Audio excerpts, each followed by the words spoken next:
এই যে ভূমিকম্প হয়ে গেল, জানেন আপনারা? আর্থকোয়াক হলো থাইল্যান্ডে, মায়ানমার এবং নেপাল। এই ভূমিকম্প হচ্ছে আল্লাহর সিগন্যাল, যে জনপদে বাদ্যযন্ত্র বাজবে, যে জনপদে জেনার পরিমাণ বেড়ে যাবে, জেনাকে বৈধতা দেওয়া হবে, সেই জমিনেই ভূমিকম্প দিয়ে সিগন্যাল দিয়ে দেন তিনি আমার কে। থাইল্যান্ড এমন একটা দেশের নাম, যে দেশের আয়ের উৎস হিসাবে, মানে তাদের দেশের যা আয়, এর মধ্যে একটা অন্যতম উৎস হিসাবে সেই দেশে জেনাকে তারা বৈধতা দিয়ে দিয়েছে। আল্লাহ তাআলা একটা সিগন্যাল দিয়ে দিলেন, মুহূর্তের ভিতরে মাল্টি স্টোরেড বিল্ডিং গুলো, বহুতল ভবনগুলো মাটির সঙ্গে মিশিয়ে দিলেন তিনি আমার কে। তিলে তিলে গড়া একটা স্থাপনা কয়েক মিনিটের, কয়েক সেকেন্ডের ঝাঁকুনিতে কে মিশায়া দিয়েছেন? ক্ষমতা কার? আল্লাহ। আল্লাহ রাব্বুল আলামিন কোন কিছুর বাস্তবায়ন করতে গিয়ে কোন সময় ক্ষেপণ করেন না, তার বাস্তবায়নের জন্য সময় লাগে না। ইন্নামা আমরুহু ইযা আরাদা শাইআন আন ইয়াকুলা লাহু কুন ফায়াকুন। জোরে বলুন আল্লাহু আকবার। আমার আল্লাহ যখন কোন কাজের সিদ্ধান্ত নেন, বাস্তবায়নের যখন সিদ্ধান্ত নেন, সময় লাগে না, শুধু বলেন কুন, হয়ে যাও, মাইক্রো সেকেন্ডের আগেই তার সম্পূর্ণ বাস্তবায়ন হয়ে যায়। কোন সিগন্যাল নাই, হঠাৎ করে ভূমিকম্প। আল্লাহ জানান দিলেন আমার ক্ষমতা কত বড়। সম্মানিত ভাইয়েরা, এই তো সাধারণ কম্পন, এমন একটা দিন আসবে যেদিন গোটা জমিন প্রকম্পিত হবে, জমিনের ভিতরে থাকা সবকিছু উদ্গীরণ করে দেবে, সব বের হয়ে আসবে। এই আয়াতগুলো, এই সূরাগুলো আল্লাহ পাক ৩০তম সূরার ভিতরে, পারার ভিতরে বেশি করে দিয়েছেন। আমার নবীজি এই সূরাগুলো যখন তেলাওয়াত করতেন, চোখের কোনা বেয়ে বেয়ে টপ টপ করে পানি পড়ত। মানুষ ভালো হবে প্রশাসনের ভয় নয়, মানুষ ভালো হবে আল্লাহর ভয়ে। আসতে বলবেন না, কার ভয়ে? অতএব জাতিকে দেখাতে হবে প্রশাসনের ভয় না আল্লাহর ভয়। জাতিকে শিখাতে হবে প্রশাসনের ভয় না আল্লাহর ভয়। আল্লাহর। আল্লাহ রাব্বুল আলামিন বান্দাকে বলছেন, বান্দারি, কাউকে ভয় করার দরকার নাই তোমার, আমাকে তুমি ভয় করো। আমার কাছে তোমাকে আসতে হবে। ইয়া আইয়ুহাল্লাযীনা আমানু তাকুল্লাহা ওয়াল তানজুর নাফসুম মা কদ্দামাত লিগাদিন ওয়াত্তাকুল্লাহ ইন্নাল্লাহা খাবীরুম বিমা তা'মালুন। জোরে বলুন আল্লাহু আকবার। এই আয়াতটার ভিতরে আল্লাহ রাব্বুল আলামিন এত দরদ মাখা ভাষা দিয়ে বান্দাকে ডাক দিয়ে বলছেন, বান্দা আমারে ভয় করো এবং লক্ষ্য করে দেখো তো আগামী দিনের জন্য তুমি কি জমা করলা, আগামী দিনের জন্য তুমি কি প্রস্তুত করলে, এবং আমাকেই ভয় করো। এবং তুমি যা কিছু করো সবকিছুর খবর কেউ না জানলেও সবার আগে জানেন তিনি আমার কে। সব তিনি জানেন। ভাইরে, সে আখিরাত সামনে পড়ে আছে। দুনিয়া তো পার হয়ে যাবে, দুনিয়া ফকিরেরও পার হয়, রাজার পার হয়, ফকিরের পার হয়, ধনীর পার হয়, গরিবের পার হয়, সবার পার হয়। এইভাবেই চলে যাবে, দুনিয়া শেষ হবে। কিন্তু দুনিয়ার শেষ থাকলেও আখিরাতের কি শেষ আছে? আসতে বলবেন, আখিরাতের কি শেষ আছে? যার শুরু আছে শেষ নাই, সেই দিনটা পড়ে আছে সামনে। এই জন্য আমাদের দুনিয়া সাজানো দরকার না আখিরাত সাজানো দরকার? দুনিয়ার দরকার নেই। বিয়ে শাদী করবেন না? এই আস্তে আস্তে কয়, এখন সবাই চুপ হয়ে গেছে। কি বিয়ে শাদী করবেন না? সংসার করবেন না? তাহলে দুনিয়ার দরকার আছে। কতটুকু দরকার? যতটুকু প্রয়োজন ততটুকু দরকার। অবৈধ কোনো পন্থা, অবৈধ কোনো ওয়ে, অবৈধ কোনো সিস্টেম পদ্ধতি ইমানদার কখনো গ্রহণ করতে পারে না। সম্মানিত ভাইয়েরা, আখিরাত লাগবে, দুনিয়াও লাগবে। একটা দোয়া আছে যে দোয়াটা আল্লাহ পাক আমার রাসূলকে শিখাইয়া দিয়েছে। যারা পারেন, খুব কমন একটা আয়াত, কমন একটা দোয়া, সবাই পারবেন। আমার সঙ্গে একটু সুন্দর করে পড়ার চেষ্টা করেন। আল্লাহ রাব্বুল আলামিন বলেন, রব্বানা আতিনা ফিদ দুনিয়া হাসানাতাও ওয়া ফিল আখিরাতি হাসানাতাও ওয়া কিনা আযাবান নার ওয়াজআলনাল জান্নাতা মা'আল আবরার। জোরে বলুন আল্লাহু আকবার। আয় রব্বুল আলামিন, আমাকে দুনিয়ার কল্যাণ দাও, দুনিয়ার হাসানা দিয়ে দাও, আখিরাতের হাসানাও দিয়ে দাও, এবং বড় ভয়ঙ্কর জাহান্নাম থেকে তুমি আল্লাহ আমাকে বাঁচাইয়া দাও। এখান থেকে একটা বিষয় প্রমাণ হয়ে গেল, সবচেয়ে বড় অর্জন হলো জাহান্নাম থেকে বেঁচে থাকা। জাহান্নাম থেকে বেঁচে থাকা, জাহান্নাম থেকে বেঁচে থাকার জন্য হারাম থেকে আমাকে আপনাকে বেঁচে থাকতে হবে। কি থেকে বলেন? হারাম থেকে বেঁচে থাকতে হবে। সম্মানিত ভাইয়েরা, তাহলে আমি আমার মূল সাবজেক্টের দিকে আস্তে আস্তে চলে যাচ্ছি। আমার কথায় বুঝতে কারো অসুবিধা হচ্ছে না তো? বলি আলহামদুলিল্লাহ। আমার আগে যে ভাই আলোচনা করে গেছেন, খুব পাকা লোক, তো মজবুত মানুষ, খুব দামি দামি কথা বলেন, খুব চমকপ্রদ কথা বলেন। আল্লাহ তুমি তার কথার মধ্যে আরো বারাকাত বাড়াইয়া দাও। জোরে বলি আল্লাহুম্মা আমিন। সম্মানিত ভাইয়েরা, সেই কালাম থেকে কথা বলছি, যে কালামটা ১৫০০ বছর আগে নাজিল হলেও কিয়ামত পর্যন্ত সকল জ্ঞানী মানুষ, সকল মানুষ এই কিতাবের কাছে ভিক্ষুকের মতো সামনে দাঁড়ায় থাকবে। যেরকম সুবহানাল্লাহ।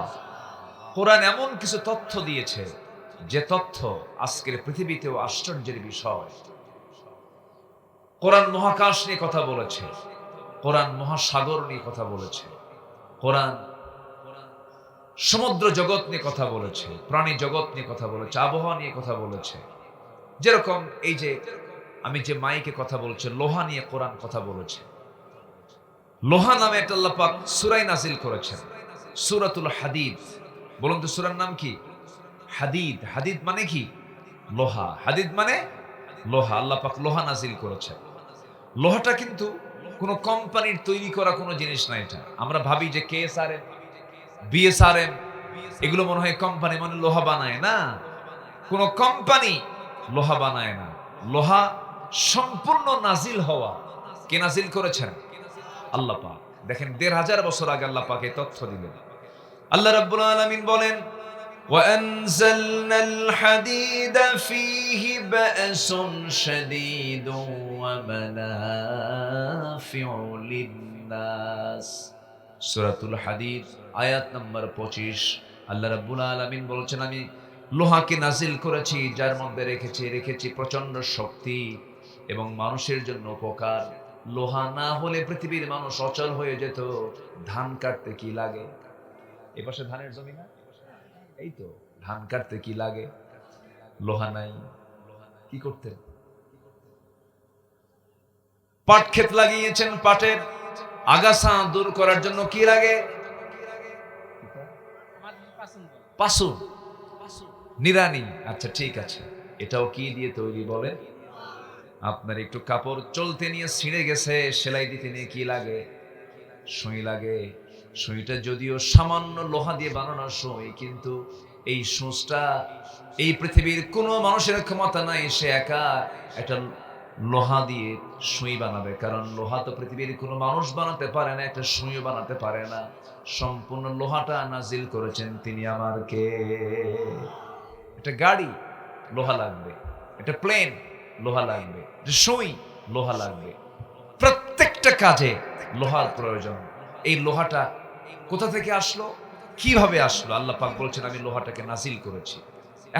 এখন আধুনিক মডার্ন সায়েন্স বলছে লোহার সৃষ্টি পৃথিবীতে নয়, লোহা এসেছে বহির জগৎ থেকে, আকাশ থেকে। এখন এই আকাশ থেকে আল্লাহ পাক নাজিল করেছেন। সূর্যের তাপমাত্রা, আভ্যন্তরীণ তাপমাত্রা হচ্ছে 15 মিলিয়ন ডিগ্রি সেলসিয়াস। যেরকম আল্লাহু আকবার। শুধু আভ্যন্তরীণ তাপমাত্রা। সূর্যের পৃষ্ঠে অর্থাৎ ফটোস্ফিয়ারের তাপমাত্রা হচ্ছে 5.5 থেকে 6,000 ডিগ্রি সেলসিয়াস। লোহা উৎপাদনের জন্য আনুমানিক 5 বিলিয়ন ডিগ্রি সেলসিয়াস প্রয়োজন। 5 বিলিয়ন ডিগ্রি সেলসিয়াস। আমরা এখানে বসে আছি মাত্র 20 থেকে 25-26 ডিগ্রি সেলসিয়াস তাপমাত্রায়। লোহা বানাতে লাগবে হলো 5 মিলিয়ন না বিলিয়ন ডিগ্রি সেলসিয়াস তাপমাত্রা লাগবে। পৃথিবীর কোথাও আছে লোহা তৈরি করা সম্ভব? বিজ্ঞান বলছে এটা মনে হয় বিজ্ঞানের ধারণা কোন সুপারনোভার বিস্ফোরণ থেকে এই লোহার আগমন হতে পারে। আল্লাহু আকবার বলে, জোরে বলি আল্লাহু আকবার। ওয়া আনজালনাল হাদিদ, আল্লাহ বলছেন আমি লোহাকে নাজিল করেছি। নাজিল মানে কি? নিচ থেকে ওঠা না উপর থেকে নামা? উপর থেকে নামাকে নাজিল বলা হয়, অবতরণ। আল্লাহ পাক মহাশূন্য থেকে এই লোহাটা দুনিয়ার বাসীর জন্য পাঠিয়ে দিয়েছেন। সুবহানাল্লাহ বলা যাবে না? সম্পূর্ণ অবদান কার? আসতে বলবেন না কার? আমরা কি একটা চাউল বানাতে পেরেছি? আমরা কি একটা সরিষার দানা বানাতে পেরেছি? কার অবদান? আল্লাহর অবদান। আমি কি জমি লাগা আমি কি আবাদ করি না আল্লাহ আবাদ করেন? চাষ করেন কে? উত্তম চাষী কে? আল্লাহই চাষ করেন, আমি শুধু লাগায় দিয়ে আসি। আল্লাহ রাব্বুল আলামিন বলেন আনতুম তাজরাউনাহু আম নাহনুস সারিউন। তুমি তো চাষ করো না, উত্তম চাষে আমি আল্লাহ রাব্বুল আলামিন আমি নিজে চাষ করি। তোমার জমিনে পানির প্রয়োজন। বর্ষাকালে আমন জমিতে ধান লাগিয়েছ, বৃষ্টির প্রয়োজন, আমি এই বৃষ্টির সরবরাহ করি। বঙ্গোপসাগরের পানি থেকে ফিল্টারিং করে সুপেয় পানি, লবণটাকে সাগরের মধ্যে রেখে দিয়া সুন্দর করে মিঠা পানি বঙ্গোপসাগর থেকে তুলে নিয়া সেই সাতবাড়িয়ার তোমার ধুলাই মলিন জমিনটাকে আমি আল্লাহ সেখান থেকে উঠিয়ে পানি চক্র আকারে এই জায়গায় নিয়ে এসে তোমার ধুলাই মলিন জমিনটাকে আমি সুন্দর করে ভিজায় দেই। জোরে কোন সুবহানাল্লাহ। পদ্ধতি কার? আসতে বলবেন না, পদ্ধতি কার? এবং এই পানি আল্লাহ রাব্বুল আলামিন নাজিল করেন, পরিমাণ মতো নাজিল করেন, পরিমাণের বাইরে নাজিল করেন না।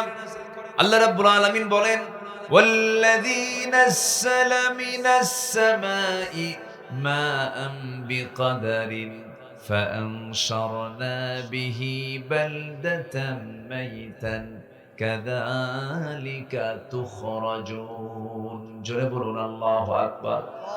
তিনি আসমান থেকে পরিমিত পানি নাজিল করেন বিকাদারিন। যারা আলেম ওলামা আছেন, বিকাদারিন মানে হলো পরিমিত ভাবে আল্লাহ পাক পানি নাজিল করেন এবং ধুলাই মলিন জমিনটাকে তিনি সঞ্জীবিত করেন। বিকাদারিনের ব্যাখ্যা আজকে বিজ্ঞান প্রমাণ করছে। আজকে বিজ্ঞান বলতেছে এই যে পরিমাণ পানি আল্লাহ রাব্বুল আলামিন আকাশ থেকে নাজিল করেন, সেই পরিমাণ পানি আল্লাহ পাক পানির চক্র আকারে জমিন থেকে আগে তোলেন। জোরে কোন সুবহানাল্লাহ। শীতকালে আমার আপনার বাড়ির সামনে যে পুষ্কুনিগুলো আছে, ছোট্ট ছোট্ট পুকুরগুলো আছে, পানি বাড়ে না কমে? বলেন কমে যায়। কমে কেন? কোথায় যায় পানি? বলেন বাষ্পীয় হয়ে যায়। কি হয়ে যায়? বাষ্পীয় হয়ে যায়। প্রতি সেকেন্ডে ভূপৃষ্ঠ থেকে প্রায় 16 মিলিয়ন টন পানি বাষ্প হয়। 16 মিলিয়ন টন। এটার পরিমাণ দাঁড়ায় হলো 513 ট্রিলিয়ন টনে। জোরে কেন আল্লাহু আকবার। কে করেন এটা? আসতে বলবেন না, কে করেন? যে পানি যে বাষ্পীয় হয়, কোন মেশিন কি দেখা যায়? আমরা দেখতে পাই? দেখতে পাই। এটাও দেখা যায় না। আবার বঙ্গোপসাগর থেকে যে আল্লাহ পাক পানিটা তোলেন, লবণটা যে ফিল্টারিং করেন, লবণটা যে রেখে দেন, এখানেও মেশিন আছে না নাই? সেই মেশিনকে আমরা দেখতে পাই না। কে করেন? আসতে বলবেন না, কে করেন? আল্লাহ বলছেন বান্দা সব তো আমিই চালাই, কিন্তু জমিন চালাতে আমার আইন বাদ দিস কেন? আমি আকাশ চালাই, আমি জমিন চালাই, আমি সমুদ্র চালাই, তুই তোর জীবন চালাতে নিয়ে আমার আইন বাদ দিস কেন? সূর্য যদি আল্লাহর আইনে চলে, চন্দ্র যদি আল্লাহর আইনে চলে, সমুদ্র যদি আল্লাহর আইনে চলে, বাতাস যদি আমার আল্লাহর আইনে চলে, আমার মাথা থেকে পা পর্যন্ত সব যদি আমার আল্লাহর আইনে চলে, আল্লাহর বিধান মতো চলে, আমরা দুনিয়া চালাতে নিয়েও কারো আইন মানবো না, আমরা আল্লাহর আইন কি মানবো? ঠিক কিনা বলেন? আমার জন্মভূমি, আমার মাতৃভূমি ৫৬,০০০ বর্গ মাইলের সোনার বাংলাদেশে আজ ৫৪ বছর, ৭১ থেকে ২০২৫ সাল, বহু সরকার আসা যাওয়া করেছেন। সব সরকার যদিও মুসলিম নামধারী ছিলেন, মুসলিম পরিবারের তারা ছিলেন, কিন্তু ইসলাম দিয়ে তারা রাষ্ট্র পরিচালনা করেন।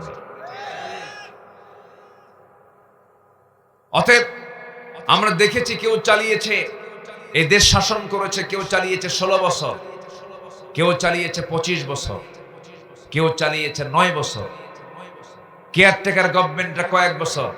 সব দেখা শেষ।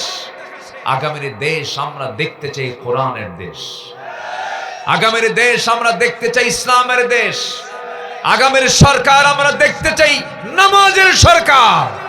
রাজি আছেন কারা কারা? হাত উঁচু করে দেখান মুসলমান।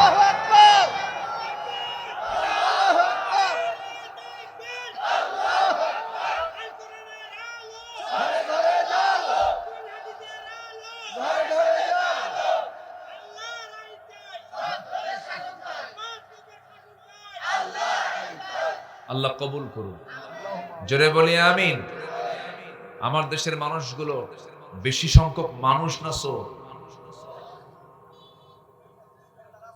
মানুষ বেশি না চোর বেশি? চোর বেশি।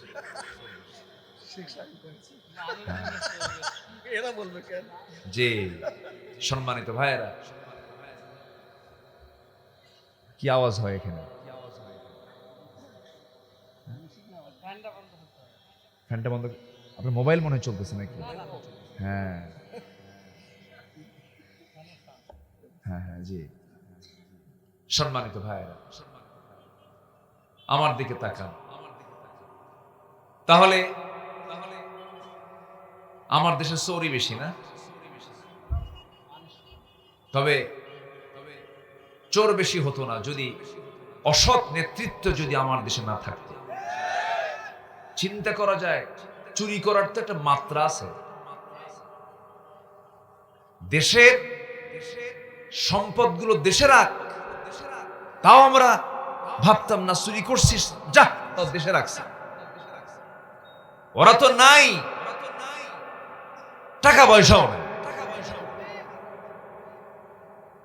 দেশকে ফাঁকা করে সব নিয়ে চলে গেছে। সম্মানিত বন্ধুগণ, দেশের টাকা যারা বাইরে পাচার করে ওদের ফাঁসি হওয়া দরকার। আসতে বলবেন না, জোরে বলুন ঠিক কিনা? ওদের ফাঁসি হওয়া দরকার। কিসের মহাব্বত দেশের প্রতি? দেশের প্রতি বিচুল পরিমাণ কোন মহাব্বত তাদের মধ্যে কোনোদিন ছিল না। মুক্তিযুদ্ধ ছিল তাদের ব্যবসা, এই নামটা তাদের ছিল কি? ব্যবসা। আর একটা ফ্যামিলি মনে করতে মুক্তিযুদ্ধ আমার পৈতৃক সম্পত্তি। কি আমার কথা কি বুঝতেছেন আপনারা? বুঝতেছেন? আমি ৭১কে কেন স্বীকার করব না? অবশ্য অবদান আছে, জাতির অবদান আছে। জুলুম থেকে বাঁচার জন্য তারা সংগ্রাম করেছেন, দেশের জন্য তারা ত্যাগ স্বীকার করেছেন। অবশ্যই আমরা তাদেরকে সম্মান করি। কিন্তু এই যে ২৪শে অগাস্টে যে জীবনগুলো দিল, এই জীবনের তো দাম নাই মনে হয়। আসতে বলেন, দাম আছে না নাই? ৭১ তো ৫৪ বছর আগের কথা। এই যে তাজা প্রাণগুলো চলে গেল, এগুলোর জীবনের দাম নাই?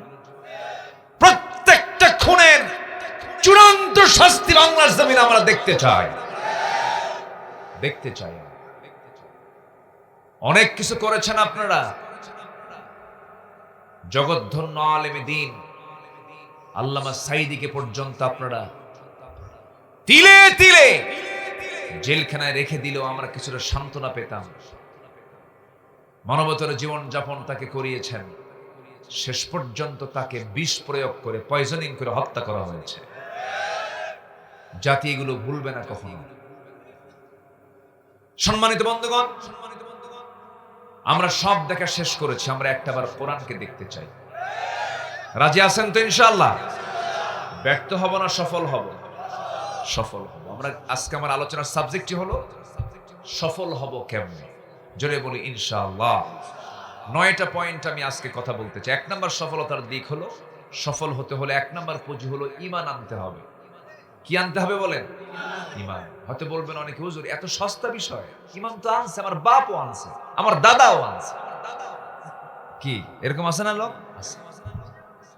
হ্যাঁ, হুজুর আমার দাদার নাম শরীফুল ইসলাম, আমার বাবার নাম হামিদুল ইসলাম, আমি হলাম শহীদুল ইসলাম। সবাই তো ইসলাম আছে, কে বলছে আমরা মুসলমান না? আমার বন্ধুগণ, আমার দেশে বহু লোকের নামই আছে ঈমান আলী, নামাজ পড়ে না, আছে না নাই বলেন? নাম কি বলে? ঈমান আলী। নাম হলো ফজর আলী, ঘুম থেকে ওঠে হলো সকাল 10টায়। নাম কি রাখছে? ফজর আলী। নাম হলো হিম্মত আলী, সাইকেলের চাকা বাসঠলি শীত হয়ে পড়ে। নাম হলো খোকা মিয়া, বয়স হলো 80 বছর। কি আছে? খোকা মিয়া। নাম হলো বাদশা মিয়া, ভিক্ষা করে। নাম কি মিয়া? বাদশা মিয়া, ভিক্ষা করে। নাম হলো আতর আলী, গোটা গায়ে গাজার গন্ধ। নাম কি? আতর। নাম দিয়ে তো আল্লাহ রাব্বুল আলামিন বান্দাকে জান্নাত দিবেন না, বংশ দিয়ে জান্নাত দিবেন না। আমরা সবাই আদম সন্তান, আমরা সবাই কিন্তু নবীর সন্তান। আমার বাপ কিন্তু নবী ছিলেন, আপনার বাপও নবী ছিলেন, কিন্তু বাপ নবী হয়ে লাভ কি? আমার আল্লাহ তাআলা বলছেন, বংশগত পরিচয় দিয়ে আমি তোমাকে জান্নাত দেব না, সুন্দর চেহারা দেখে আমি তোমাকে জান্নাত দেব না। আল্লাহ রাব্বুল আলামিন বলেন, ইন্না খালাকনাকুম মিন যাকারিন ওয়া উনসা ওয়া জাআলনাকুম শুউবান ওয়া ক্বাবাইলা লিতাআরাফু ইন্না আকরামাকুম ইনদাল্লাহি আতকাকুম। ও মানব মণ্ডলী, এক নর এবং নারী থেকে আমি তোমাকে সৃষ্টি করেছি, বিভিন্ন বংশে বংশে ভাগ করে দিয়েছি, বিভিন্ন ভাষা দিয়েছি, যেন তোমরা লিতাআরাফু, যেন তোমরা একে অপরকে চিনতে পারো। এমনকি চেহারার মধ্যে আল্লাহ রাব্বুল আলামিন অঞ্চল ভিত্তিক কিছু মানুষের দেখেন, সবার ভাষা কিন্তু একরকম নয়। এটাও পাবনা জেলা, আবার ওইদিকে সুজানগরও পাবনা জেলার ভিতরে। ভাঙ্গুরার ভাষা আর সুজানগরের ভাষা কি একরকম না ভিন্ন রকম? আবার চলে যান সুজানগরের ওই পারে রাজবাড়ী চলে যান, গোলন্দ চলে যান, ভাষাটা আরেক রকম। কুষ্টের দিকে যাবেন, ভাষাটা আরেক রকম পাবেন। আবার এই দিকে আপনি চলে যাবেন সিরাজগঞ্জের দিকে, ভাষাটা আরেক রকম পাবেন। আবার বগুড়ার দিকে যাবেন, সেখানে ভাষাটা আবার উল্টা পাবেন, আরেক রকম পাবেন। রংপুরে যাবেন, ভিন্ন রকম পাবেন। অর্থাৎ আল্লাহ তাআলা 10 মাইল অন্তর অন্তর মানুষের ভাষাকে চেঞ্জ করে দিয়ে বুঝাই দিচ্ছেন, এটা এই এলাকার মানুষ। ভাঙ্গুড়া, চাটমোহর, নাটোর, লালপুর, এই সমস্ত সবকিছু সেট আপ করে দিয়েছেন তিনি আমার কে। আসতে বলবেন না, তিনি কে? আল্লাহ। ভাষা ভিন্ন, কথা ভিন্ন, তারপরে চেহারাও ভিন্ন। এই দেশের সবার মানুষের সব অঞ্চলের চেহারা কিন্তু একরকম না। আমরা গোটা দেশ ঘুরি তো, চেহারা দেখলো টের পাই এটা কোন এলাকার মাল। কথা কি বুঝতেছেন? বোঝা যায়, এটা জানা যায়। আল্লাহু আকবার। অনেকদিন আগে আমার মাহফিল ছিল নোয়াখালী, আজ থেকে আরো 23-24 বছর আগের কথা বলছি। তো নোয়াখালীতে মাহফিল, আমাকে বলা হলো, হুজুর আপনি তো গোটা দেশেই ঘোরেন, তা আপনি উত্তরবঙ্গের এমন একটা বাক্য বলবেন যেটা আমরা বুঝবো না। অনেকক্ষণ চিন্তা ফিকির করে উত্তরবঙ্গের গেটওয়ে, বগুড়ার একদম মেইন প্রপারে, বনানী, কলোনি, মাটিডালি, এই অঞ্চলের একটা ভাষা আমি তাকে, একটা বাক্য আমি তাকে বললাম, কে রে তুই আলুতে আলু ওয়াক্কালি আলু। কি বুঝতেছেন কি আপনারা? কে রে তুই আলুতে আলু ওয়াক্কালি আলু। কিছু মিল আছে কিন্তু ভাঙ্গুরার সাথে, লাগবি না খাবি না, এগুলা আছে না? কিছু মিল আছে না? আছে, কিছু মিল আছে। তো আমি এই বাক্য বলার পর উনি আমার দিকে চেয়ে আসেন অদ্ভুত ভাবে।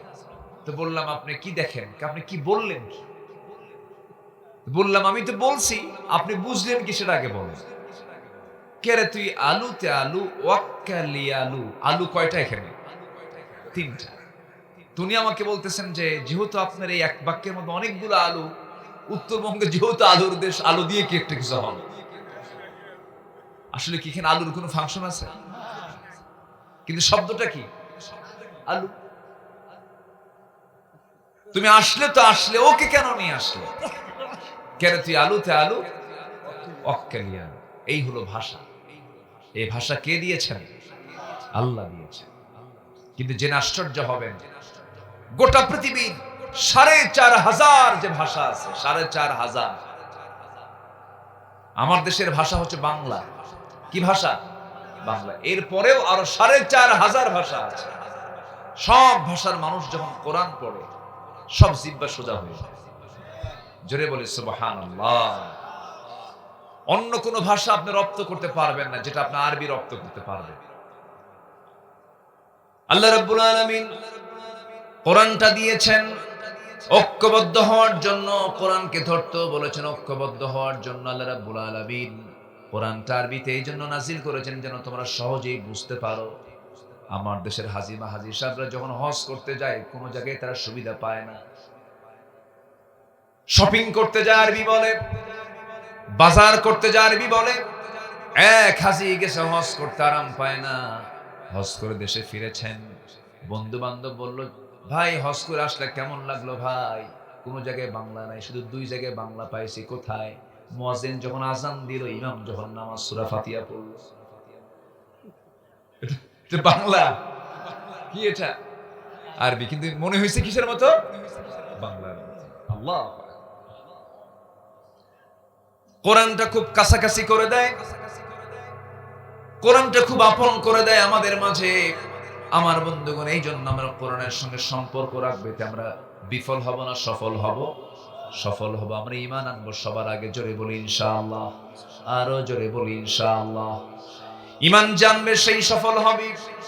আল্লাহ রাব্বুল আলামিন বলেন, ফামান ইয়াকফুর বিত-তাগুতি ওয়া ইউমিন বিল্লাহি ফাকাদ ইসতামসাকা বিল উরওয়াতিল বুসকা লা ইনফিসামা লাহা।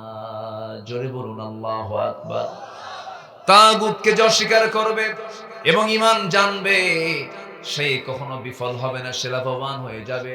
আল্লাহ রাব্বুল আলামিন সূরাতুল বুরুজের 11 নম্বর আয়াতে বলছেন, ইন্নাল্লাযীনা আমানু ওয়া আমিলুস সালিহাতি লাহুম জান্নাতুন তাজরি মিন তাহতিহাল আনহার যালিকাল ফাওজুল কাবীর। জোরে বলুন আল্লাহু আকবার। আমি যতগুলো আয়াত বলবো, প্রত্যেকটা আয়াতের মধ্যে আপনারা দুটো শব্দ পাবেন, ফাউজুন পাবেন, মুফলিহুন পাবেন, তুফলিহুন পাবেন। মুফলিহুন মানে হলো সফল কাম, ফাউজুন মানে হলো সফলতা। এই দুটো শব্দ প্রত্যেকটা আয়াতে আপনারা পাবেন। আল্লাহ বলছেন, শোনো বান্দা, ঈমান যারা আনবে, নেক আমল যারা করবে, আল্লাহ বলছেন আমি তাদের জন্য পার্মানেন্ট জান্নাত তাদের জন্য বরাদ্দ রেখেছি। জোরে বলি সুবহানাল্লাহ। কি জান্নাত? স্থায়ী না অস্থায়ী? আর পৃথিবীর ঘরগুলো কি? অস্থায়ী। পৃথিবীর ঘর বাড়িগুলো অস্থায়ী। যত বড় দামি বিল্ডিং বানান না কেন, তার একটা নির্দিষ্ট মেয়াদ আছে, এরপর মেয়াদ উত্তীর্ণ হয়ে যাবে, ভেঙে পড়বেন, নষ্ট হয়ে যাবে। কিন্তু আল্লাহ রাব্বুল আলামিন এমন জান্নাত আমার আপনার জন্য রেডি করে রেখেছেন, যে জান্নাত কখনো পুরাতন হবে না, মানুষ কখনো বুড়া হবে না, মানুষ কখনো বুড়া হবে না। জান্নাতের খাবার খেলে পরে তার যৌবন শক্তি চিরকাল থেকে যাবে। জোরে বলি সুবহানাল্লাহ। দুনিয়ার চাল শিশু খায়, সে যুবক হয়। দুনিয়ার চাল, দুনিয়ার খাবার বুড়া মানুষকে, সে আরো বুড়া হয়ে যায়। জান্নাতের মধ্যে সব হবে বিভিন্ন বয়সী, না এক বয়সী। বলেন বলেন বলেন। দুনিয়ার মানুষগুলো বিভিন্ন বয়সী। যে শিশু আজকে জন্ম নিল, সে তার বয়সে শিশু, আবার 80 বছর বয়স হয়ে গেছে, সে বুড়া হয়ে গেছে। খাবারটা একই, কিন্তু জান্নাতের খাবারের বৈশিষ্ট্য হলো, যে জান্নাতের খাবার একবার খাওয়া শুরু করবে, সে কোনোদিন বুড়া হবে না। বুড়া যারা হয়েছে তারা বোঝে যৌবন কাকে বলে। কি চাচারা, আফসোস লাগে না একটু? আফসালাইতে শাবাব ইয়াউদ, তাই না? হায় রে যৌবন যদি ফিরে পেতাম। কিন্তু দুনিয়াতে কি যৌবন ফিরে পাওয়ার সুযোগ আছে? কিন্তু জান্নাতের যৌবন কখনো ফুরাবে না। জান্নাতের মধ্যে আল্লাহ পাক এমন কিছু খাবার দিয়ে দিবেন, যৌবন শক্তি ডাবল ডাবল হয়ে যাবে। 4টা নহর থাকবে। কয়টা নহর বলেন? আচ্ছা, এগুলো বলতেছি কি আপনারা কি একটু জান্নাতের লোভ আসবে না ইনশাআল্লাহ? জান্নাতের লোভ আসলে তো দুনিয়ার লোভ থাকবে না, ঠিক আছে না? জান্নাতের মধ্যে 4টা নহর থাকবে। এই 4টা নহর আল্লাহ রাব্বুল আলামিন জান্নাতীর জন্য রেখে দিয়েছেন। নাম্বার 1 হলো সেখানে থাকবে দুধের নহর। কিসের নহর থাকবে বলেন? দুধের নহর থাকবে। এখানে সেই বসলাম খেতে, মনে মনে ভাবলাম পায়েস আছে কিনা, দেখে হাজির হয়ে গেছে। পায়েস কি দিয়ে তৈরি হয়? আপনাদের জান্নাতের খাবার তো খাওয়া শুরু করে দিচ্ছেন। আলহামদুলিল্লাহ বলেন, জোরে বলি আলহামদুলিল্লাহ। এই লোকগুলো ওঠে কেন? সমস্যা নাকি? একটু বসে। কষ্ট হচ্ছে কি আপনাদের? না, এত লোকের মধ্যে 2-1 জন ওঠা স্বাভাবিক, কিন্তু আমি চাচ্ছি যে এই লোকটাও না ওঠে। আমরা একদম শেষ মোনাজাত করে বিদায় হব। জোরে বলি ইনশাআল্লাহ। যদি এখান থেকে যদি কেউ বিনা কারণে ওঠেন, তাহলে ভাববো আপনি পরাজিত হয়ে গেছে। বিনা কারণে যদি উঠে যান, তাহলে আপনি পরাজিত। আর যদি যৌক্তিক কোনো কারণ থাকে, এটা তো অবশ্যই হতেই পারে, এটা ভিন্ন বিষয়। কিন্তু বিনা কারণে কোরআনের মাহফিল থেকে উঠে যাওয়া মানে আপনি পরাজিত হয়ে গেছেন, আপনি জিততে পারেন না। সবাই বসুন। আমরা শেষ তক দোয়া পর্যন্ত আমরা থাকবো। জোরে বলি ইনশাআল্লাহ। জান্নাতের মধ্যে কয়টা নহর থাকবে? 4টা ঝর্ণা থাকবে, 4টা নহর থাকবে। এক নম্বর হচ্ছে দুধের নহর। আল্লাহু আকবার। দুধের নহর। তো দুনিয়ার সাধারণ দুধের মতো এই দুধ নহর, এটার কোয়ালিটি হবে অন্যরকম। নাম্বার 2 হলো মধুর নহর থাকবে। আল্লাহ রাব্বুল আলামিন জান্নাতের মধ্যে মধুর নহর রেখে দিবেন। এই দুনিয়াতে আল্লাহ রাব্বুল আলামিন মধু দিয়েছেন, এবং মধু নামে আল্লাহ রাব্বুল আলামিন যে মধুটা বানায়, সেই মধুর যে প্রস্তুতকারক, যে প্রাণীটার দায়িত্ব আল্লাহ রাব্বুল আলামিন মধু রেখে দিয়েছেন, সেই প্রাণীর নাম কি বলে? আল্লাহ রাব্বুল আলামিন তার নামে একটা সূরা নাযিল করে দিয়েছেন, সূরাতুন নাহাল। সূরাতুন নাহাল, মৌমাছি। এই মৌমাছি মধু সংগ্রহ করে। মধু সংগ্রহ করে আমার আপনার জন্য মৌচাকে রেখে দেয়। আমি আপনি মৌচাক কেটে মধুগুলো নিয়ে আসি।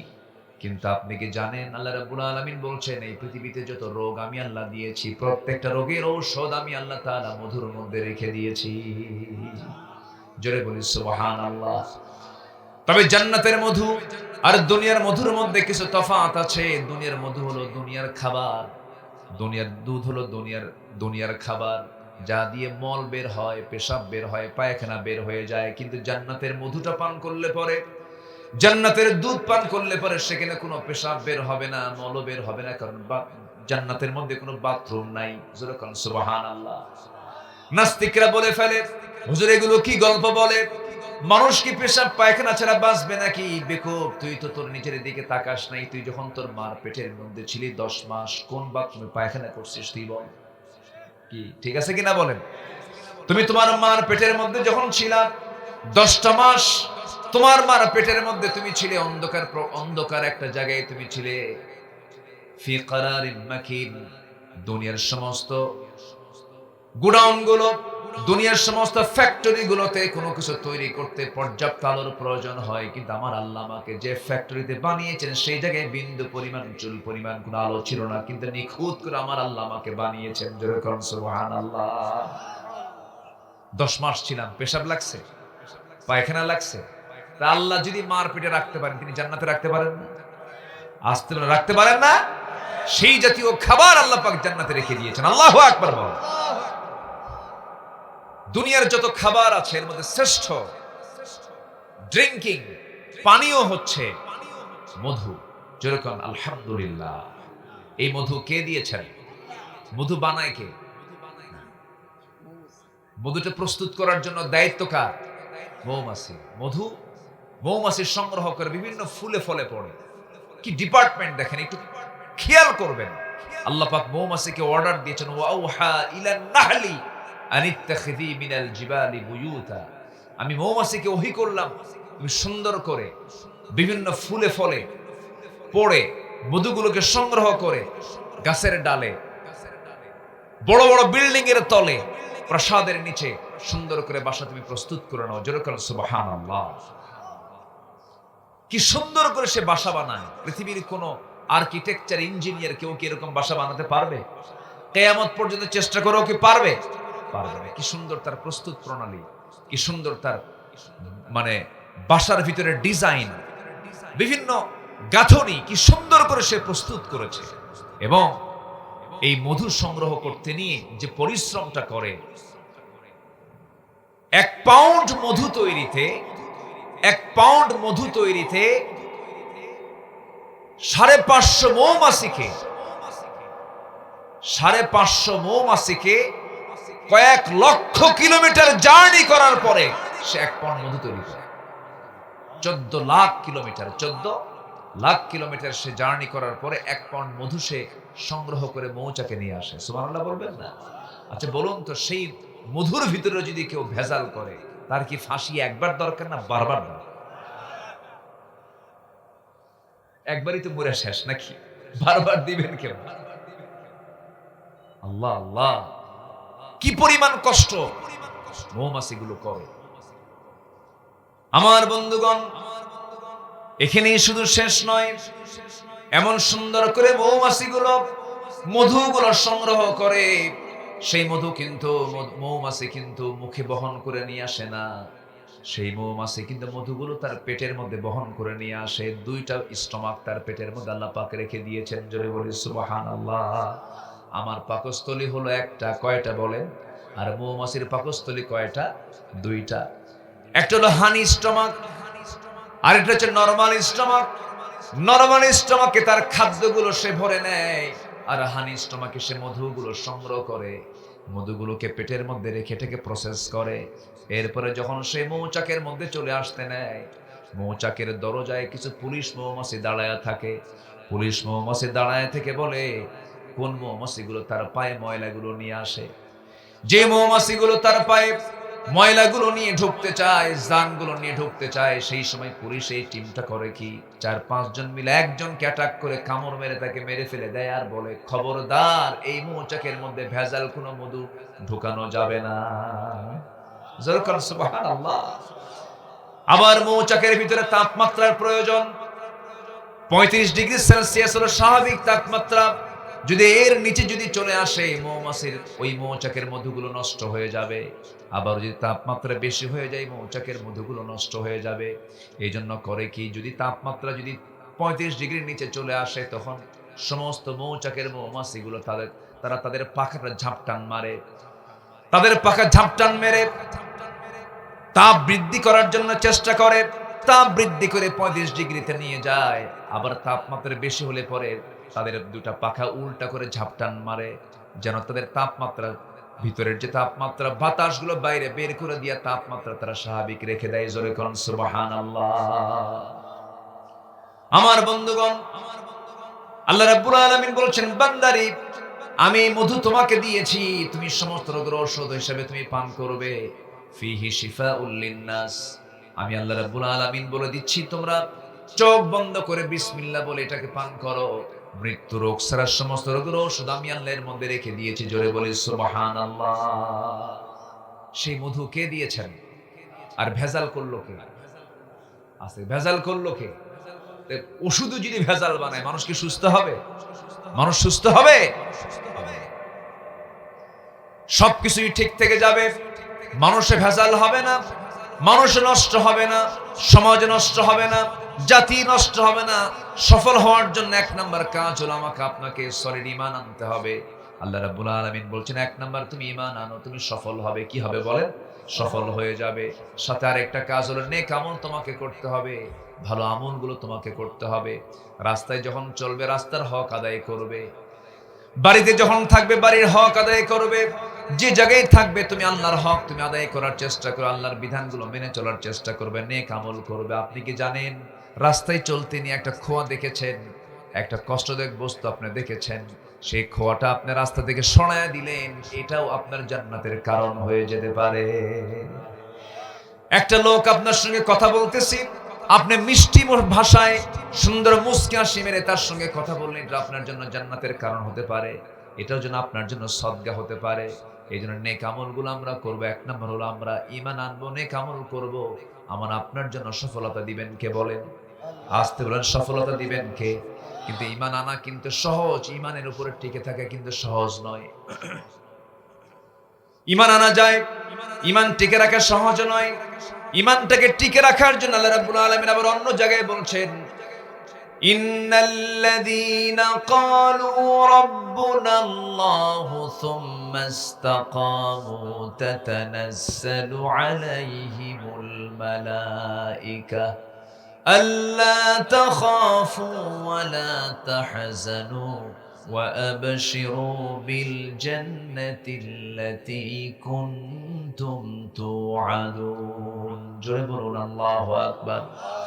আল্লাহ রাব্বুল আলামিন বলেন, নিঃসন্দেহে যারা বলবে আমার রব আল্লাহ এবং এই কথার উপরে যারা টিকে থাকবে, আল্লাহ রাব্বুল আলামিন বলছেন আমি তাদের জন্য জান্নাতের ওয়াদা করলাম। ঈমান আনা যায় কিন্তু ঈমানটাকে টিকে রাখা সহজ নয়। ঈমান টিকে রাখতে গেলে বহু ত্যাগ স্বীকার করতে হয়, জেল খাটতে হয়, হামলা মামলা স্বীকার করতে হয়। এই 16 বছর চলে গেল, বিগত সরকার যে 16 বছর দেশটা চালিয়েছে, এর 12 বছর 13 বছর জুড়ে জেল খেটেছেন এমন লোক আছে না নাই? আসতে বলবেন না, আছে না নাই? আল্লামা সাইদি ছিলেন তার মধ্যে অন্যতম। ওই 16 বছর শাসনের 13 বছরই তাকে কারাবরণ করতে হয়েছে। তাকে বারবার প্রস্তাব দেওয়া হয়েছিল, আপনি শুধু বলেন আমি দল ত্যাগ করলাম। উনি বললেন জীবন যাবে, ইসলামী আন্দোলন থেকে এক চুল পরিমাণ নড়ব না। নড়েন নাই, হাসি মুখে জীবন দিয়েছেন, বাতিল শক্তির কাছে মাথা নত করেন নাই। আবার অনেক মোল্লা, আমার দেশের অনেক মোল্লা ঈমান বেঁচে খাইছে। এমন দেশ আমি খুঁজে পাই না, এমন ইতিহাস পাই নাই যে দেশের রাষ্ট্রপ্রধানও পালায়া যায়, জাতীয় মসজিদের খতিবও পালায়া যায়। পাইছেন? খতিবও পালায়, কি প্রধানমন্ত্রীও পালায়। বিশ্ব রেকর্ড এটা নাই, পৃথিবীর কোথাও নাই, পৃথিবীর কোথাও পাবেন না। দেশের শীর্ষস্থানীয় খতিব পালায়, মন্ত্রীও পালায়, কোথাও পাবেন না। ঈমান বেঁচে খাওয়া নামকা অস্ত কিছু আলেম নাম ধরে কিছু কুলাঙ্গার আমার দেশে আছে না নাই? এখনো তারা শত্রুতা করছে, এখন অনেক বাজে বাজে কথা বলছে ওরা। সম্মানিত ভাইয়েরা, একটু কান লাগান। অনেক রাত হয়েছে, আমি জানি কষ্ট হচ্ছে আপনাদের, কিন্তু আমি তো অনেক আগে উঠতে চেয়েছি, কিন্তু উঠতে একটু দেরি হয়ে গেছে। কি করবেন? একটু বসেন, একটু বসেন, আপনারা একটু বসেন। আপনি উঠলে গেলে, আপনি উঠতে লাগলে আমি আমার আলোচনা হারিয়ে ফেলি। একটু বসেন। 9টা পয়েন্টের কেবল একটা পয়েন্ট বলেছি, অনেক কথাই তো পড়ে আছে। এখন ঈমান এনেছি, ঈমান নিয়ে আমরা টিকে থাকবো। জোরে বলি ইনশাআল্লাহ। ঈমান নিয়ে আমরা জান্নাতে যাব ইনশাআল্লাহ। ঈমানের বাইরে কোনো কাজে আমরা অংশগ্রহণ করব না। আল্লাহ কবুল করুন। জোরে বলি আমিন। এক সাহাবী ঈমান এনেছেন, আপন চাচা ডাক দিয়ে বলতেছে, এই ভাতিজা, শুনলাম তুমি নাকি ঈমান আনছো। চাচা আপনি শুনবেন কেন? দেখেন, আশহাদু আল্লা ইলাহা ইল্লাল্লাহ।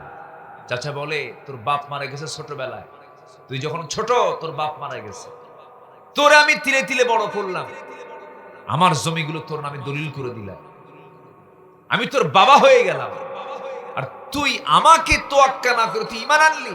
তুই কি জানিস কি হতে পারে এটার ফলাফল? চাচা বলেন, কি ফলাফল হবে? সমস্ত সম্পত্তি আমি তোর থেকে জোর করে নেব। উনি মুস্কি হাসি মেরে বলেন, চাচা জোর করে নিতে হবে না, আমি আপনাকে আপোষে দিয়ে দিলাম। যা, জোরে কোন সুবহানাল্লাহ। হুমকি দিয়েছে সম্পত্তি, কিন্তু ইমানদার সাহাবী বলছেন, চাচা সম্পত্তির হুমকি দিয়ে লাভ নাই, এটা আমি আপনাকে আপোষে দিয়ে দিলাম। আর কি চান বলেন? রাগের ঠেলায় জামার কলারটা টান মেরে ধরে জামা টেনে ছিঁড়ে জামাটাও খুলে নিল, এমনকি পরনের লুঙ্গিটা পর্যন্ত জোর করে খুলে নিয়েছে, উলঙ্গ করে ঘর থেকে বের করে দিয়েছে।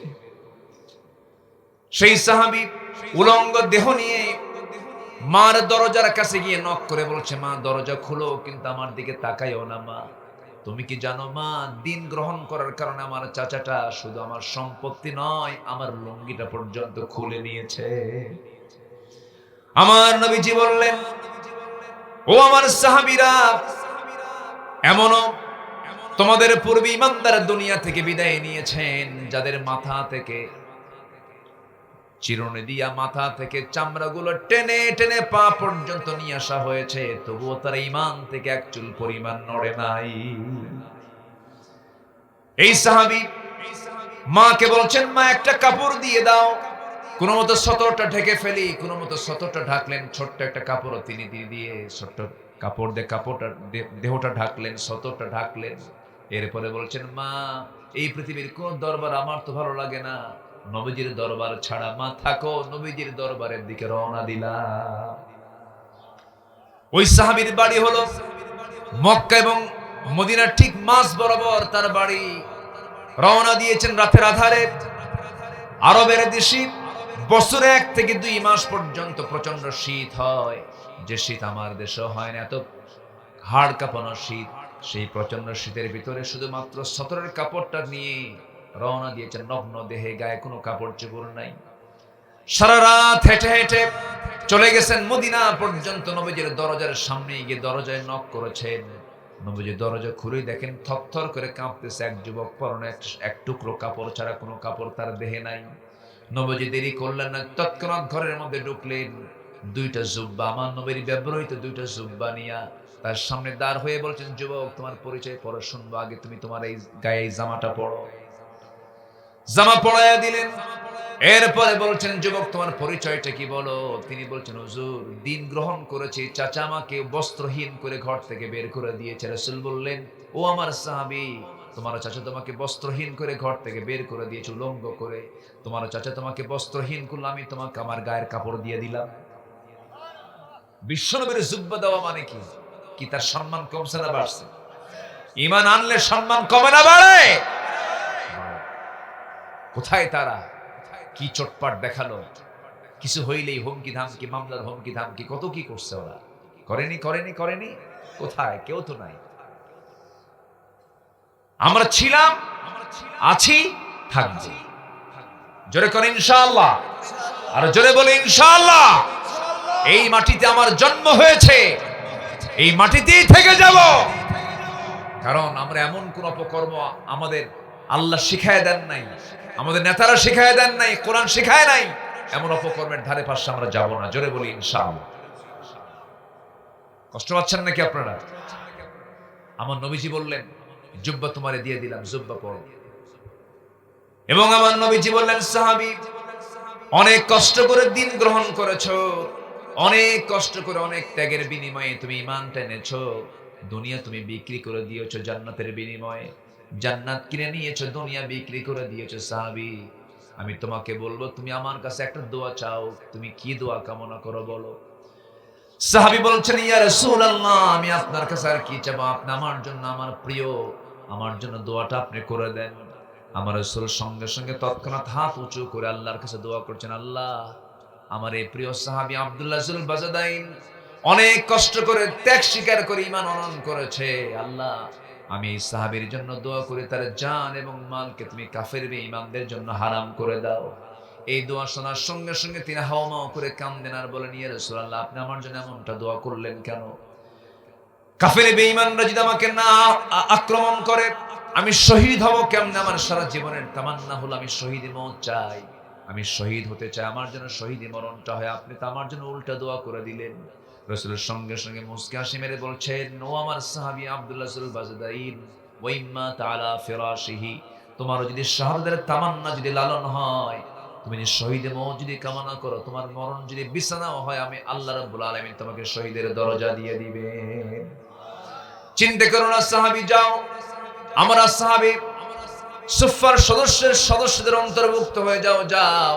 তিনি আসহাবে সুফার সদস্যদের মাঝে পাঠায়া দিলেন। তাদের মাঝে তিনি বসে বসে তিনি কোরআন তেলাওয়াত করেন। তিনি যখন কোরআন পড়তেন, এই সাহাবীর তেলাওয়াতটা এত জোরে আওয়াজ হতো, সাহাবীরা এটাকে ডিস্টার্ব মনে করতেন, জোরে জোরে কোরআন পড়তেন। এক সাহাবী এসে বলছেন, ইয়া রাসূলুল্লাহ, নতুন একজন সাহাবী যোগ হয়েছে আমাদের মাঝে, আব্দুল্লাহ জুল বাজাদাইন তার নাম। সে যখন কোরআন তেলাওয়াত করে চিৎকার মেরে মেরে কোরআন পড়ে আমাদের কষ্ট হয়, আমাদের বিরক্ত লাগে। আপনি যদি বলে দিতেন সে আওয়াজটাকে একটু ক্ষীণ করতো, আওয়াজটাকে একটু কম করতো, ছোট করতো, রাসূল বললেন, সাহাবীরা, এমন সাহাবীর বিরুদ্ধে তোমরা নালিশ করতেছো, এই নালিশ তোমাদের জন্য ঠিক হয় নাই। আমার আব্দুল্লাহর তেলাওয়াত জোরে জোরে এমনি এমনি হয় না, কারণ আমার আব্দুল্লাহ দিন গ্রহণ করতে নিয়ে তাকে বহু কষ্ট স্বীকার করতে হয়েছে, দুনিয়া তাকে বিক্রি করতে হয়েছে। আব্দুল্লাহর তেলাওয়াতে তোমরা কেউ বাধা দিও না, কারণ আমি আব্দুল্লাহকে দারুণ ভালোবাসি। জোরে কোন সুবহানাল্লাহ। যুদ্ধের ডাক চলে এলো। আমার নবীজি মদিনা থেকে রওনা করলেন, জিহাদের ময়দানে তিনি রওনা করলেন। যুদ্ধ শুরু হয়ে গেছে, যুদ্ধ শেষ হয়ে গেল। সেই যুদ্ধের ময়দানে সেই সাহাবী আব্দুল্লাহ অংশগ্রহণ করেছিলেন। যুদ্ধ শেষ হলে পরে সেখান থেকে আবার ফেরত আসেন, মদিনার দিকে আসতেছিলেন। পথের ভিতরে হঠাৎ করে তিনি অসুস্থ হয়ে গেছেন। সাহাবীরা বলছেন, ইয়া রাসূলুল্লাহি, আপনার প্রিয় সাহাবী আব্দুল্লাহ সুল বাজাদিন খুব অসুস্থ। আমার নবীজির সঙ্গে সঙ্গে বলেন, ও আমার সাহাবীরা, সর্বোচ্চটুকুন চেষ্টা করে আমার সাহাবীকে বাঁচানোর চেষ্টা করো, উত্তম চিকিৎসার ব্যবস্থা করে দাও, আল্লাহর কাছে সাহায্য করতে থাকো। 3টা দিন চলে যাওয়ার পর আমার নবীর কাছে এসে সংবাদ আসলো, হুজুর, আব্দুল্লাহ জুল বাজাদিন আর দুনিয়াতে নাই। নবীজির চোখের পানিতে গাল ভিজে গেল। সাহাবীর জন্য তিনি কান্নায় ভেঙে পড়লেন আর বললেন, সাহাবীরা, আমার আব্দুল্লাহর জানাজার দায়িত্ব আমি কাউকে দেব না, আমার আব্দুল্লাহর জানাজার দায়িত্ব আমি রাসূল নিজের কাঁধে উঠায় নিলাম। সব সাহাবী নিয়ে নামাজের জানাজায় তিনি হাজির হলেন। জানাজা শুরু হয়ে গেছে, আমার নবীজি জানাজা শেষ করলেন। এরপরে বলছেন, সাহাবীরা, আমার আব্দুল্লাহর কবরটা তোমরা কোথায় খনন করেছো বলো। হুজুর, ওই যে 2 পাহাড়ের চিপাই, 2 পাহাড়ের ঠিক মাঝখানে আমরা কবরটা খনন করেছি। রাসূল বলেন, শোনো, কবর খনন করেছো যেখানে, সেখানে আমাকে নিয়ে যাও তোমরা।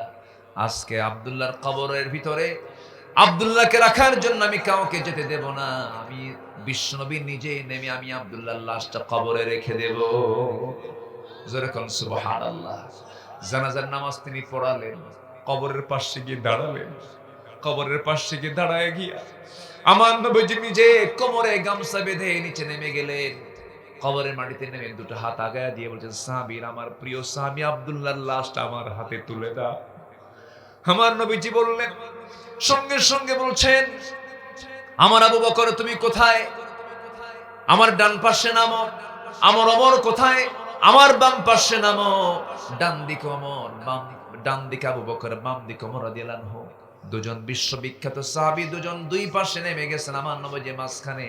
লাশটা যখন হাতে দেওয়া হলো, নবীজি পিঠটা ধরলেন, সাইয়েদনা আবু বকর মাথাটা ধরলেন, ওমরে ফারুক তার পার দিকটা ধরলেন, ধরে কবরে শোয়া দিলেন। কবরে শোয়া দিয়া বুকের উপরে হাত রেখে নবীজি কান্না বিজড়িত কণ্ঠে বলছেন, আকাশের মালিক আল্লাহ, আমার এই সাহাবী ঈমান আনছিল, কিন্তু অন্য সাহাবীদের মতো না। ঈমান আনতে গিয়ে দুনিয়া বিক্রি করে দিয়েছে। ঈমান আনতে নিয়ে পরিবারকে ছেড়ে দিয়েছি, সবকিছু মাইনাস করে তোমার সন্তুষ্টি অর্জনের জন্য আমার দরবার ছাড়ে নাই, তোমার দরবার ছাড়ে নাই। আল্লাহ, এখন পর্যন্ত আমি আব্দুল্লাহর প্রতি খুশি আছি, তুমি আল্লাহ আমার আব্দুল্লাহর প্রতি খুশি হয়ে যাও। ওই সময় একজন সাহাবী সাদ ইবনে আবি ওয়াক্কাস রাদিয়াল্লাহু তাআলা আনহু ওই দোয়া শোনার সঙ্গে সঙ্গে চিৎকার মেরে পাগলের মতো বলছে, ও আল্লাহ, আমার মতো কপাল পোড়া বান্দা পৃথিবীতে নাই। আমি সাদ বিন আবি ওয়াক্কাস আজকে জীবিত সাদ না হয়ে যদি মরা সাদ হতাম আর ওই কবরের বাসিন্দা হতাম, আমার জীবনটা ধন্য হয়ে যেত। যে কবরের বাসিন্দাকে দাফন করার জন্য বিশ্বের সেরা মানুষ কবরে নামে, কত বড় ভাগ্যবান। আল্লাহ, আমাকে যদি ওই ভাগ্যবানদের কাতারে নিতে আমি খুব খুশি হয়ে যেতাম। আমার বন্ধুগণ, এই সাহাবীর যে দামটা বেড়েছে, শুধু ঈমান আনা নয়, ঈমানের উপরে টিকে থাকার জন্য। জোরে বলি সুবহানাল্লাহ। ঈমান এনেছি, ঈমান নিয়ে টিকে থাকবো। জোরে বলি ইনশাআল্লাহ। সুদের কাছে যাব না, জেনার কাছে যাব না, কবিরা গুনার কাছে যাব না, ঠকবাজির কাছে যাব না, মিথ্যা কথা বলবো না, মিথ্যা সাক্ষী দেব না, গীবত পরনিন্দা পরচর্চার কাছে যাব না, ওজনে কম দেব না, জমির আইল ঠেলবো না, বান্দার হক নষ্ট করবো না, হাক্কুল্লাহ হাক্কুল ইবাদ ঠিক রাখবো। আল্লাহ পাক আমার জান্নাত ঠিক রাখবে। আল্লাহ কবুল করুন। জোরে বলি আমিন। মাহফিলে কি মায়েরা আসছে? মায়েরা আছে তো না? জি, বলি আলহামদুলিল্লাহ। জোরে বলি আলহামদুলিল্লাহ।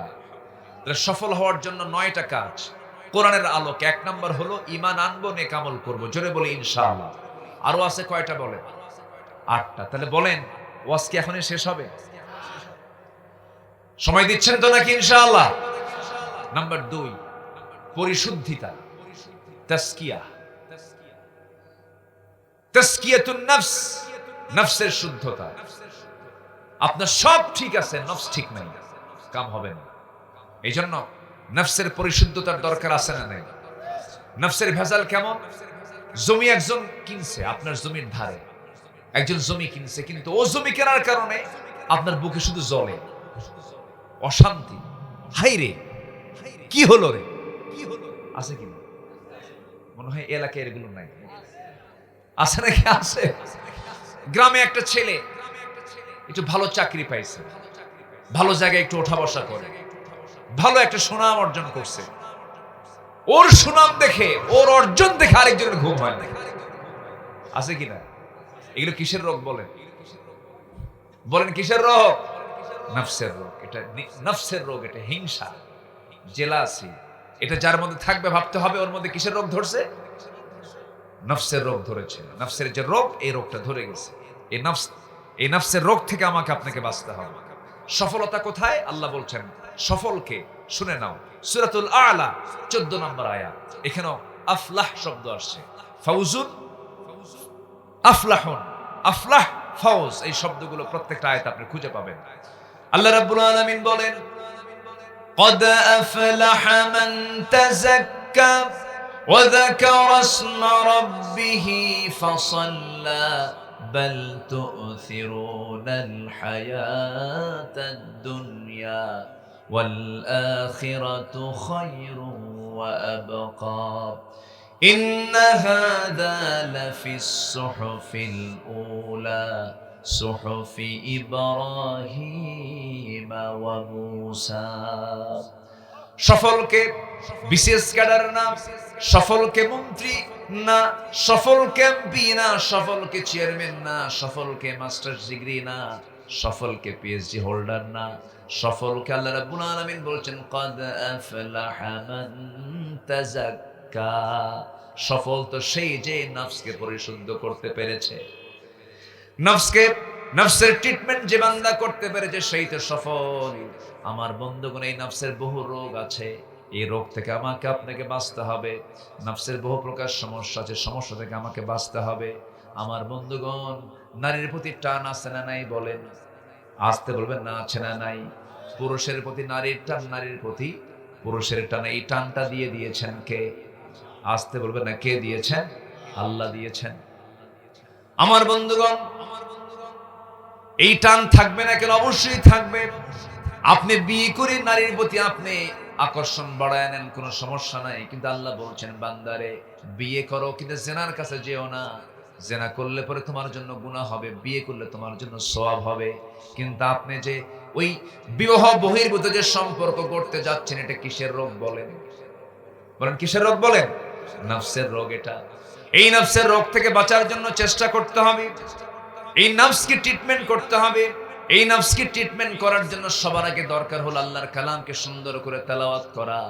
আল্লাহর কালাম যদি কোনো বান্দা সুন্দর করে তেলাওয়াত করতে পারে, এই কিতাবের সঙ্গে যদি সম্পর্ক রাখতে পারে, এই কিতাব বান্দার সমস্ত নফসের রোগ সারায় দেয়। জোরে করুন সুবহানাল্লাহ। অনুনাজ্জিলু মিনাল কুরআনি মা হুয়া শিফাউন ওয়া রাহমাহ।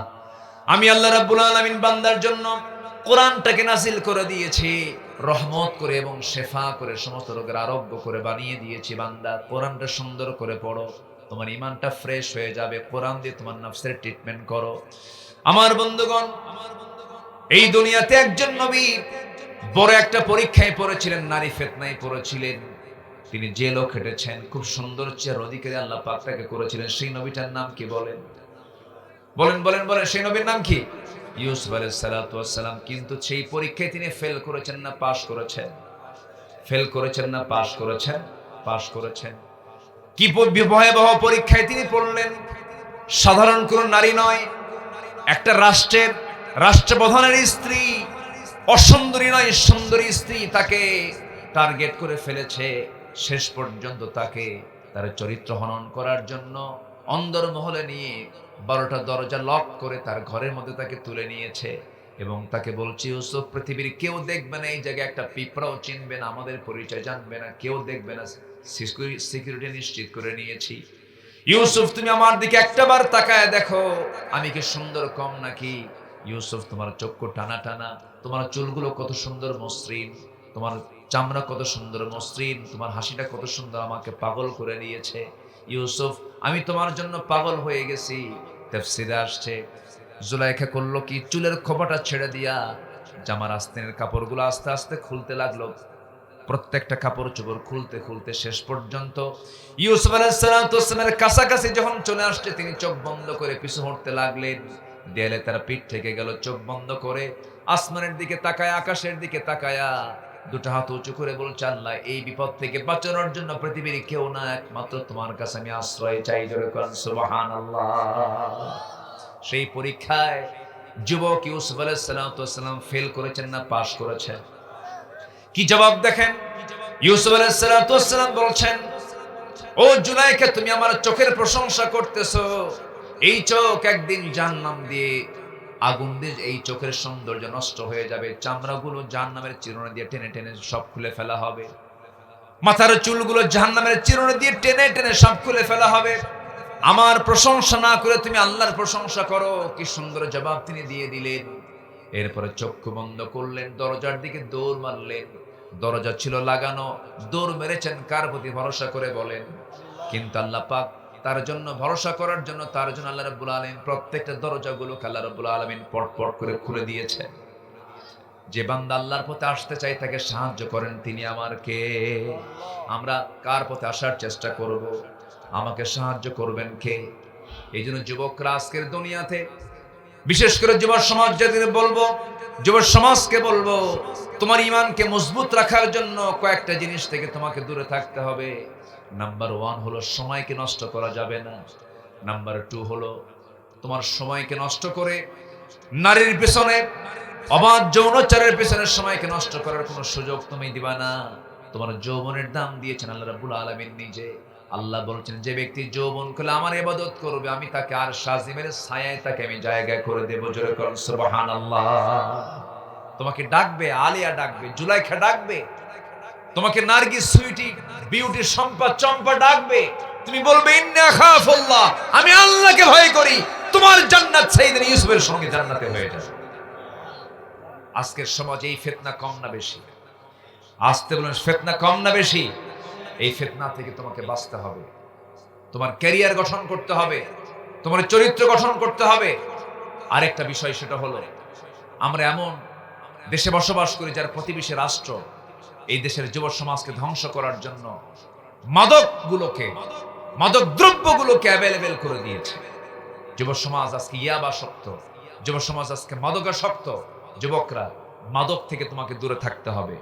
অবাধ মেলামেশা, মাদক থেকে দূরে থাকতে হবে এবং অসৎ নেতৃত্বের দাফন করতে হবে। অসৎ কোন নেতৃত্ব মানা যাবে না। যে নেতা তোমার হাতে অস্ত্র তুলে দেয়, যে নেতা তোমার হাতে নারী তুলে দেয়, ওই সমস্ত নেতার মুখে জুতা মারো, জুতা মারো, জুতা মারো। এরা শেষ করে দিয়েছে যুব সমাজকে, এরা শেষ করে দিয়েছে। এই জন্য যুবকরা ওই নেতৃত্ব মানবা না যে নেতৃত্বে আখিরাত শেষ হয়ে যাবে, যে নেতৃত্ব মানলে পরে জাহান্নাম বরাদ্দ হবে। ওই সমস্ত নেতৃত্বের তোমার পতন ঘটায় দাও। সৎ নেতৃত্ব গ্রহণ করো।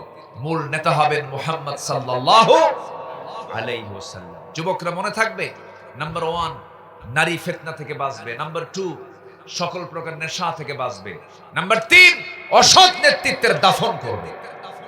আল্লাহ তুমি যুবকদেরকে হেফাজত করো। জোরে বলি আল্লাহুম্মা আমিন। নফসকে পরিশুদ্ধ করব, আমরা নফসকে ট্রিটমেন্ট করব কোরআন দিয়ে, ইসলাম দিয়ে। আমরা মেনে চলবো কার বিধান? আস্তে কার বিধান? আল্লাহর বিধান। নাম্বার 3 হলো সত্যবাদী হতে হবে। সত্যবাদী যারা হবে তারা সফল হবে। সত্যের বিজয় অবশ্যই হবে একদিন। সত্যকে কেউ দাবিয়ে রাখতে পারে না। হকের বিজয় কে দিয়ে দিবেন? আল্লাহ দিয়ে দিবেন। নাম্বার 4 হলো তাকওয়া যদি অর্জন করতে পারো, আল্লাহ রাব্বুল আলামিন বলেছেন তুমি সফল হয়ে যাবে। মাইয়ুতিইল্লাহা ওয়া রাসূলাহু ওয়া ইয়াখশাল্লাহা ওয়া ইয়াত্তাকিহি ফাউলাইকা হুমুল ফাইজুন। জোরে বলি আল্লাহু আকবার। যারা তাকওয়া অবলম্বন করবে তারাই সফল হয়ে যাবে। যারা আনুগত্য করবে আল্লাহর এবং রাসূলের, তারা সফল হয়ে যাবে। নাম্বার 5 হলো যারা ধৈর্যশীল হবে তারা সফল হয়ে যাবে। নাম্বার 6 হলো আনুগত্য করবে যারা আল্লাহ এবং রাসূলের, তারা সফল হয়ে যাবে। ওয়া মান ইউতিইল্লাহা ওয়া রাসূলাহু ফাকাদ ফাযা ফাওজান আযীমা। জোরে বলুন আল্লাহু আকবার। নাম্বার 7 হলো সৎ কাজের যারা আদেশ দেবে, অসৎ কাজের যারা বাধা দেবে তারাও সফল হয়ে যাবে। যারা পারেন ঠোঁট মিলিয়ে বলুন ওয়ালতাকুম মিনকুম উম্মাতুন ইয়াদউনা ইলাল খায়রি ওয়া ইয়া'মুরুনা বিল মা'রুফি ওয়া ইয়ানহাউনা আনিল মুনকার ওয়া উলাইকা হুমুল মুফলিহুন। সূরা আলে ইমরান আয়াত নম্বর 104। আল্লাহ বলছেন তোমাদের মধ্যে এমন একটা দল থাকা দরকার যে দলটা মানুষকে সৎ কাজের আদেশ দেবে, অসৎ কাজের বাধা প্রদান করবে, এবং তারা আল্লাহর ভাষায় তারাই হবে সফল কাম। জোরে বলি সুবহানাল্লাহ। সফল হওয়ার জন্য 7 নাম্বার পয়েন্ট চলে গেল। নাম্বার 8 হলো তওবা করব আমরা কার কাছে? আজ তওবা করব কার কাছে? যে বান্দা তওবা করে তার প্রতি আমার আল্লাহ বেশি খুশি হয়ে যান। বান্দা ভুল করেছে আল্লাহর কাছে মাফ চা, আল্লাহ পাক দারুণ খুশি হয়ে যান। দুনিয়ার কারো কাছে মাফ চাবেন, সে মাইন্ড করবে। দুনিয়ার কারো কাছে আপনি বারবার চাবেন, সে বিরক্ত হয়ে যাবে। কিন্তু আমার আল্লাহ এমন প্রভু, আমার আল্লাহ এমন রব, দুনিয়ার মানুষকে বারবার চাইলে পরে বিরক্ত হয়, কিন্তু আমার আল্লাহকে বান্দা চাইলে পরে বারবার আল্লাহ বেশি বেশি খুশি হয়ে যায়। আল্লাহ রাব্বুল আলামিন সুন্দর করে বলছেন তুবু ইলাল্লাহি জামিআন আইয়ুহাল মুমিনুনা লাআল্লাকুম তুফলিহুন। জোরে বলুন আল্লাহু আকবার। আশা করা যায় সফল হবে, কিন্তু শর্ত হলো তোমরা সবাই মিলে তওবা করে আল্লাহর কাছে মাফ চাও। তোমার গুনাহ আর আমার আল্লাহর ক্ষমা, তুমি যদি আল্লাহর কাছে ক্ষমা চাইতে পারো, মাফ চাইতে পারো, আল্লাহ তোমাকে অবশ্যই অবশ্যই মাফ করবেন, ক্ষমা করে দিবেন। এই জন্য একটা গুরুত্বপূর্ণ মাধ্যম হচ্ছে তওবা করা। আল্লাহর কাছে আমরা তওবা করব। তওবা কাকে বলে? তওবা করার কিছু সিস্টেম আছে। যে গুনাহ করেছো এই গুনার জীবনে করব না, আল্লাহর কাছে বলতে হবে আল্লাহ এই গুনাহগুলো তুমি আল্লাহ আমাকে মাফ করে দাও। জীবনে আমার সজ্ঞানে এই গুনার কাছে আমি আল্লাহ আমি বান্দা তোমার ভয়ে এই গুনার কাছে আর জীবনে কখনো যাব না। এই জাতীয় তওবা যে বান্দা করবে সেই তওবা কবুল করে নেন তিনি আমার কে? আমার বন্ধুগণ, তওবা মানে হলো ফিরে আসা। নাম্বার 9 হলো ওই সমস্ত বান্দাগুলো সফল কাম যাদের মধ্যে 7টা গুণ খুঁজে পাওয়া যাবে। মনে মনে সবাই রাখবেন, এগুলোকে মুখস্থ রাখার চেষ্টা করবেন। 7টা গুণ থাকবে যার সে সফল হয়ে যাবে। আল্লাহ রাব্বুল আলামিন 7টা গুণের কথা এক জায়গায় বলে দিয়েছেন, ক্বাদ আফলাহাল মুমিনুন আল্লাযীনা হুম ফি সালাতিহিম খাশিউন ওয়াল্লাযীনা হুম আনিল লাগবি মু'রিদুন ওয়াল্লাযীনা হুম লিস-সাকাতি ফাa'িলুন والذين هم لفروجهم حافظون। জোরে বলুন আল্লাহু আকবার। সফল হওয়ার জন্য 7টা গুণ, কয়টা গুণ দরকার? আবার সফলতার জন্য 9টা বৈশিষ্ট্য আমাদের মধ্যে থাকতে হবে। এর মধ্যে 9 নম্বরে চলে আসছে, 8টা বলে ফেলেছি। 7টা গুণ কি কি? নাম্বার 1 যারা নামাজকে সুন্দর করে আদায় করবে। নাম্বার 2 হলো যারা বাজে কথা থেকে জিহ্বাকে যারা বিশ্রাম রাখবে। নাম্বার 3 হলো ওই সমস্ত বান্দাগুলোকে আল্লাহ রাব্বুল আলামিন সফল বলেছেন যে সমস্ত বান্দাগুলো যাকাত ঠিকমতো আদায় করবে। নাম্বার 4 হলো ওই সমস্ত বান্দাগুলোকে আল্লাহ রাব্বুল আলামিন জান্নাতের ওয়ারিস বানায় দিবেন যে বান্দাগুলো তাদের লজ্জাস্থানের যারা হেফাজত করবে। নাম্বার 1 নামাজ। নাম্বার 2 হচ্ছে জিহ্বাকে বাঁচানো বাজে কথা থেকে, বাজে কর্ম থেকে। নাম্বার 3 হলো কি? যাকাত ঠিকমতো আদায় করে। নাম্বার 4 হলো লজ্জাস্থানের হেফাজত করে। নাম্বার 5 হলো ওয়াল্লাযীনা হুম লিআমানাতিহিম ওয়া আহদিহিম রাউন, যারা আমানত ঠিক রাখবে, যারা ওয়াদা ঠিক রাখবে। নাম্বার 6। নাম্বার 7 হলো নামাজ দিয়ে শুরু, নামাজ দিয়ে শেষ। ওয়াল্লাযীনা হুম আলা সালাওয়াতিহিম ইউহাফিজুন, যারা নামাজের ব্যাপারে যারা যত্নশীল হবে।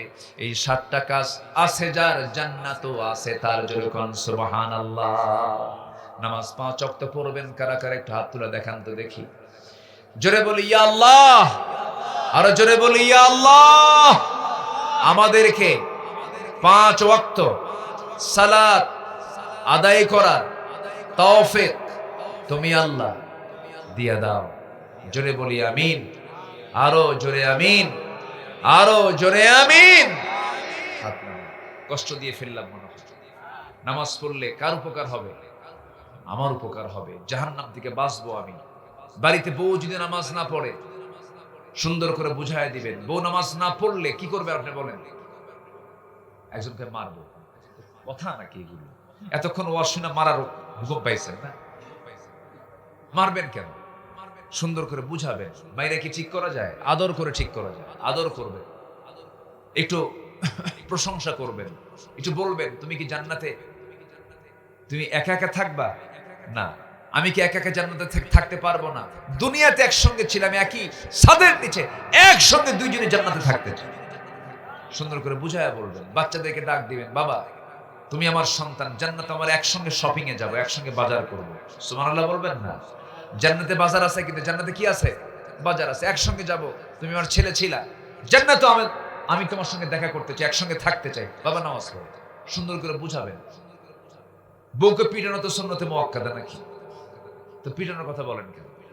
4টা কারণে বউকে মারা যায়, শুনবেন কি? মারার জন্য শুনবেন? লক্ষণ তো খুব খারাপ। 4টা কারণে স্বামী তার স্ত্রীকে শাসন করতে পারবে যদি নামাজ না পড়ে। 1 নাম্বার কি না পড়ে? নামাজ না পড়ে। নাম্বার 2 হলো রমজান মাসে যদি রোজা না রাখে। নাম্বার 3 হলো যদি স্বামীর আনুগত্য, যদি বৈধ আনুগত্য যদি না করে। নাম্বার 4 হলো সতীত্বের যদি হেফাজত না করে, পর্দায় যদি না থাকে। 4টা কারণে স্বামী তার স্ত্রীকে শাসন করতে পারবেন। তবে শাসন করার জন্য 1.5 হাত লাঠি দিয়ে মারা যাবে না, নাকে মারা যাবে না, কপালে মারা যাবে না, মুখে মারা যাবে না, বুকে মারা যাবে না।